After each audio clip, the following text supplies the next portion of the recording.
ओम श्री गणेशाय नमः। श्री शिव महापुराणे द्वितीयायां रुद्रसहितायां चतुर्थे कुमारखंडे अथ सप्तमो अध्याय। हिंदी अनुवाद। ब्रह्मा जी ने कहा, कार्तिकेय के उस चरित्र को देखकर विष्णु आदि सभी देवता विश्वस्त होकर प्रसन्न हुए। शिव तेज से प्रभावित होकर वे उछलते कूदते संहार करते हुए कुमार को आगे करके तारकासुर को मारने के लिए आ गए। देवताओं की तैयारी को सुनकर महाबली तारकासुर बहुत बड़ी सेना को लेकर देवताओं के साथ युद्ध के लिए चल पड़ा। जब देवताओं ने तारकासुर की बहुत बड़ी सेना को आते हुए देखा तो उन्होंने जोर से संहार करके उसे चकित कर दिया। तब तत्काल शिवजी द्वारा प्रेरित आकाशवाणी स्त्री ने ऊपर से विष्णु आदि सब देवताओं से कहा। आकाशवाणी ने कहा, हे देवताओं, कुमार को आगे करके जो तुम लोग युद्ध करने के लिए तत्पर हुए हो, तो इस युद्ध में तुम्हारी विजय होगी। ब्रह्मा जी ने कहा। आकाशवाणी को सुनकर सभी देवता प्रसन्न होकर वीरों की भांति दहाड़ते हुए उस समय निर्भय हो गए। युद्ध करने की इच्छा वाले निर्भय हुए देवता तो कुमार को आगे करके पृथ्वी और समुद्र के संगम पर पहुंच गए। हे देवताओं, जहाँ अनेक देवताओं से घिरा हुआ कार्तिकेय था, वहाँ बहुत बड़ी सेना को लेकर तारकासुर भी आया।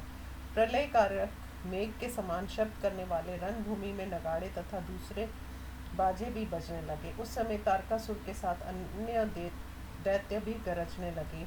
पैर पटकने आदि कर्मों से वे पृथ्वी के को कंपित करने लगे। उस भयंकर शब्द को सुनकर सभी देवता निर्भय होकर तारक से युद्ध करने के लिए एक साथ उठ खड़े हो गए। देवराज इंद्र ने देवताओं की सेना तथा लोकपालों से घिरे हुए कुमार को ऐरावत पर बैठाकर आगे किया।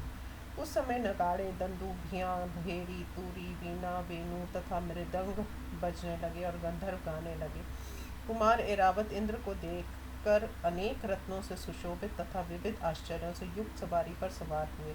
स्वर्ण सर्वगुण संपन्न महान यशस्वी वै शिव कुमार उत्तम शोभा से युक्त, जिसके अगल बगल चंवर डुलाए जा रहे हैं, विविध रत्नों से सुशोभित प्रकाशमान वरुण के छत्र को सिर के ऊपर धारण किया था, जो अनंत चंद्र किरणों से आलोकित था। युद्ध से इच्छुक महाबली इंद्र आदि देवता अपनी अपनी सेना के साथ वहां उपस्थित थे।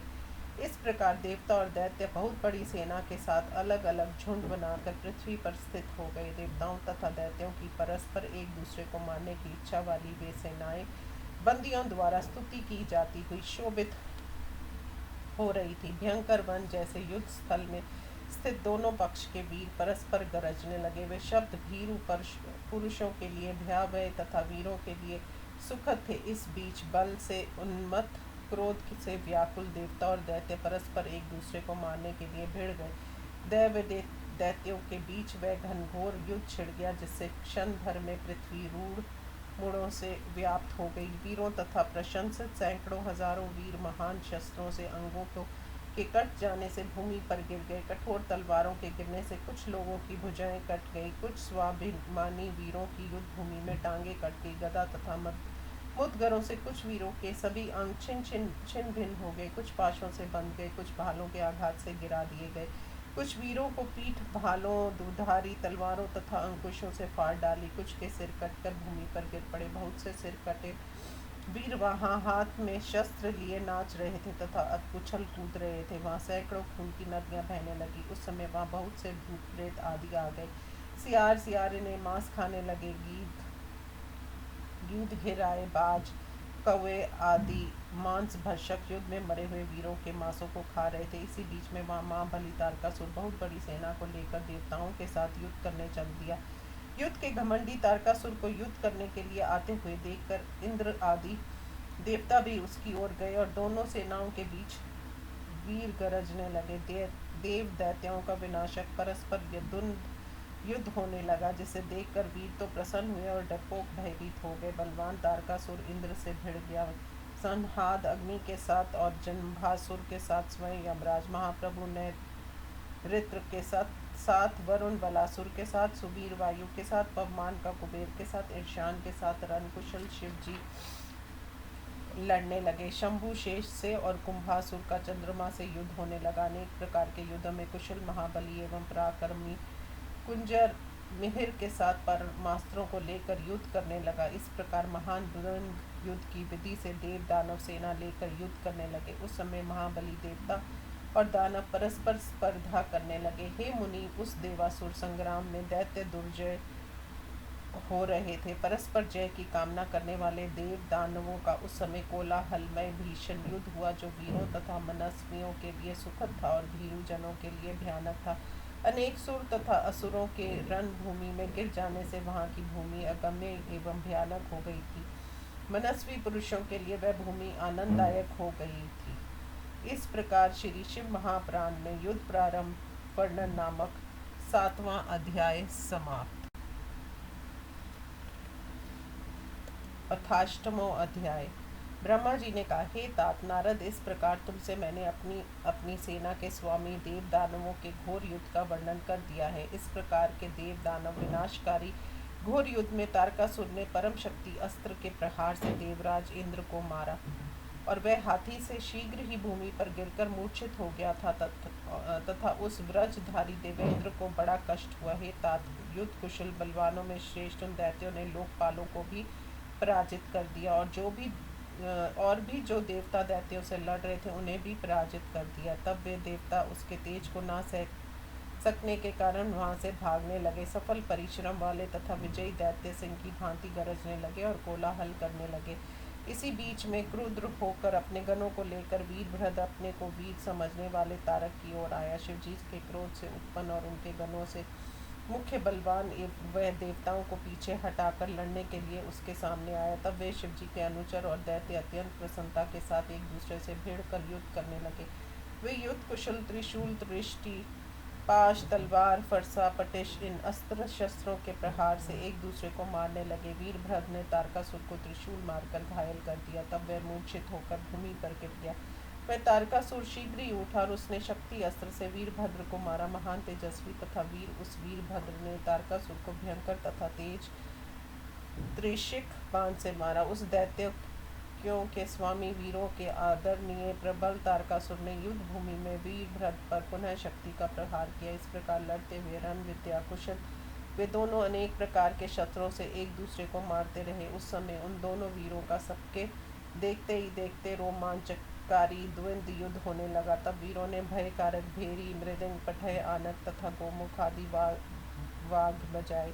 अत्यंत तत्परता के साथ एक दूसरे को प्रहारों से घायल करके वे दोनों वीर मंगल और बुद्ध की भांति युद्ध कर रहे थे। वीरभद्र को उसके साथ इस प्रकार युद्ध करते देखकर शिवजी के प्रिय, तुमने वहां जाकर वीरभद्र से कहा। नारद जी ने कहा, हे महावीर वीरभद्र, तुम शिवजी के गुणों में प्रमुख हो, अंत तुम इस युद्ध से हट जाओ, तुम्हें इसका वध करना उचित नहीं है। तुम्हारे इस प्रकार के वाक्य को सुनकर शिवजी के गणों में प्रमुख तारक के प्रति रुष्ट वीरभद्र ने हाथ जोड़कर तुमसे वीरभद्र ने कहा, हे बुद्धिमान मुनिवर, मेरी बात को आप सुनिए। मैं आज तारकासुर को मारूंगा। मेरे पराक्रम को देखिए। जो वीर अपने स्वामी को रणभूमि में ले आते हैं वे पाप महान पुंसक रणभूमि में मारे जाते हैं। वे अशुभ गति को प्राप्त होते हैं, उन्हें नार की एक गति मिलती है। मैं वीरभद्र हूँ, मुझसे आप फिर कभी ऐसा मत कहिए। शस्त्र अस्त्र प्रहार के शरीर से छिन्न भिन्न हो जाने पर भी जो निर्भय होकर युद्ध करते हैं वे इस लोक तथा परलोक में प्रशंसित होकर उत्तम सुख पाते हैं। विष्णु आदि देवताओं,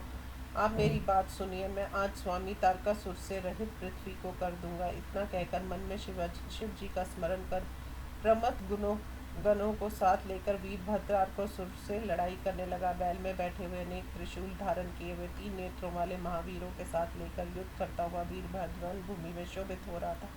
कोलाहल करते हुए निर्भय सैकड़ों शिवगण वीरभद्र को आगे करके दानवों के साथ युद्ध करने लगे। तारकासुर के सेवक हुए असुर भी क्रोध से वीरभद्र के गणों को रौंदने लगे। बलि दैत्यों के साथ वीरभद्र के गणों का बार बार युद्ध हुआ, पर मास्त्रों को चलाने में कुशल वे गण विजयी हो गए। वीरभद्र के गणों में से पराजित असुर दुखी होकर युद्ध भूमि में से भागने लगा। इस प्रकार भागते हुए अपने सैनिकों को देखकर तारकासुर क्रुद्ध होकर देवगणों को मारने के लिए दौड़ा। उसने 10,000 भुजा धारण कर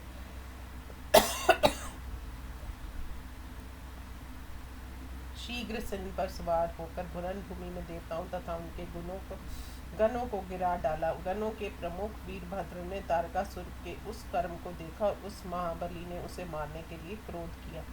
शिव जी के चरण कमलों का ध्यान कर और त्रिशिक अस्त्र को लेकर वह चला। उस समय उसके तेज से सब दिशाएं और आकाश जलने लगा।